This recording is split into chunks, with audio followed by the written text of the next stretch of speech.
Hi friends, welcome to tea and spicy. இன்றைக்கி நம்ம கிச்சனில் சூப்பரான சோயா வறுவல் எப்படி செய்கிறதுன்னு பார்க்க போகிறோம். எப்பவும் போல் ஒரே மாதிரி வறுவல் செய்கிறீங்களா? இந்த மாதிரி ஒரு தடவை ட்ரை பண்ணி பாருங்கள். டேஸ்ட் ரொம்ப சூப்பராக இருக்கும். இது எல்லா விதமான வெரைட்டி ரைஸ் கூட நீங்கள் வச்சு சாப்பிட்லாம். இப்போ வாங்க வீடியோக்குள்ளே போய் எப்படி செய்கிறதுன்னு பார்க்கலாம். இப்போ இந்த ரெசிபி பண்ணுறதுக்காக ஒரு கடாய் சுடு பண்ணிக்கலாம். அதில் 3 ஸ்பூன் அளவுக்கு எண்ணெய் சேர்த்துக்கோங்க. இது கூட பட்டை, கிராம்பு, ஏலக்காய், 1 ஸ்பூன் சீரகம் சேர்த்துக்கலாம். சேர்த்துட்டு பொரிஞ்சதுக்கப்புறமா இது கூட வெங்காயம் சின்னதாக கட் பண்ணிவிட்டு 1 கப் அளவுக்கு நான் எடுத்திருக்கேன். பெரிய வெங்காயம் சேர்த்துக்கோங்க. நான் 2 வெங்காயம் அளவுக்கு எடுத்திருக்கேன். இந்த வெங்காயம் நல்லா கோல்டன் ப்ரௌன் வர வரைய நல்லா வதக்கணும். வெங்காயம் எந்த அளவுக்கு வதங்குதோ அந்தளவுக்கு வறுவல் டேஸ்ட் சூப்பராக இருக்கும். இப்போது வெங்காயம் வதங்கும் போது கொஞ்சமாக உப்பு சேர்த்துட்டு வதக்கிக்கலாம். அப்போது வெங்காயம் வேகமாக வதங்கி வரும். இந்த மாதிரி வதங்கினதுக்கப்புறமா 1 ஸ்பூன் அளவுக்கு இஞ்சி பூண்டு பேஸ்ட் சேர்த்துக்கலாம். சேர்த்துட்டு இதையும் நல்லா பச்சை ஸ்மெல் போகிற வரைய வதக்கி விட்டுக்கோங்க. இப்போது இஞ்சி பூண்டு பேஸ்ட் நல்லா வதங்கி வந்திருக்கு. இது கூட 2 டேபிள் ஸ்பூன் அளவுக்கு டொமேட்டோ சாஸ் சேர்த்துக்கலாம். உங்களுக்கு டொமேட்டோ சாஸ் இல்லைன்னா தக்காளியோட 1 ஸ்பூன் சுகர் சேர்த்து அரைச்சி எடுத்துக்கோங்க. இந்த சாஸ் சேர்க்கும் போது இந்த வறுவலுக்கு ரொம்பவே டேஸ்ட் சூப்பராக இருக்கும்.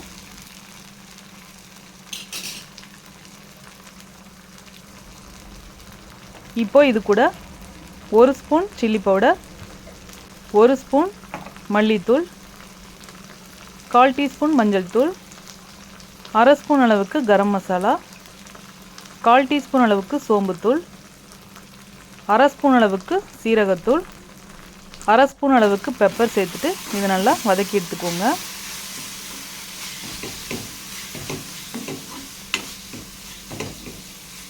இந்த மசாலாவோட பச்சை ஸ்மெல் போய் எண்ணெய் பிரிஞ்சு வரணும். அந்தளவுக்கு இதை வதக்கி எடுத்துக்கலாம். நான் சோயாவை ஹாட் வாட்டரில் போட்டு நல்லா வேக வச்சுட்டு தண்ணியெல்லாம் பிழிஞ்சிட்டு 2ஆக கட் பண்ணி எடுத்து வச்சுருக்கேன். இதை சேர்த்துக்கோங்க. நீங்கள் முழுசாக கூட சேர்க்கலாம். இந்த மாதிரி கட் பண்ணி சேர்க்கும் போது மசாலா நல்லா உள்ளே இறங்கி சாப்பிட்றதுக்கு நல்லா சூப்பராக இருக்கும். இப்போ இதை நல்லா மசாலாவோடு சேர்த்து ஒரு 5 நிமிஷம் வதக்கி விட்டுக்கலாம்.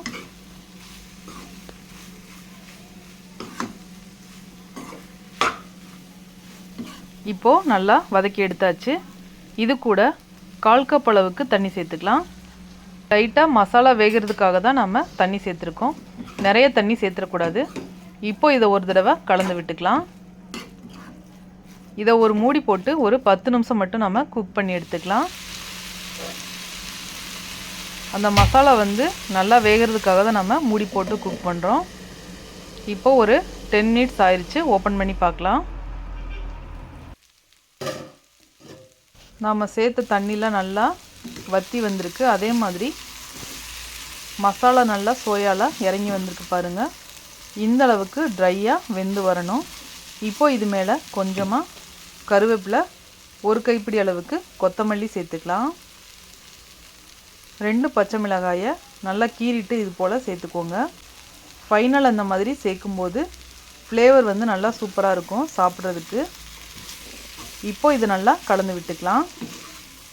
இந்த வறுவல் சாப்பிட்றதுக்கு ரொம்பவே டேஸ்டியாக இருக்கும். மட்டன் வறுவல் நாம் சாப்பிடும்போது எந்தளவுக்கு டேஸ்ட் இருக்குமோ அதே மாதிரி இந்த வறுவல் சாப்பிட்றதுக்கு ரொம்ப சாஃப்டாக ஜூஸியாக சூப்பராக இருக்கும். கண்டிப்பாக மிஸ் பண்ணாமல் இந்த ரெசிபியை ட்ரை பண்ணி பாருங்கள். ட்ரை பண்ணி பார்த்துட்டு எப்படி இருந்ததுன்னு கமெண்ட்டில் என் கூட ஷேர் பண்ணுங்கள். இந்த வீடியோ உங்களுக்கு பிடிச்சிருந்தா நம்ம சேனலை லைக் பண்ணுங்கள், மறக்காமல் ஷேர் பண்ணுங்கள், சப்ஸ்கிரைப் பண்ணிக்கோங்க.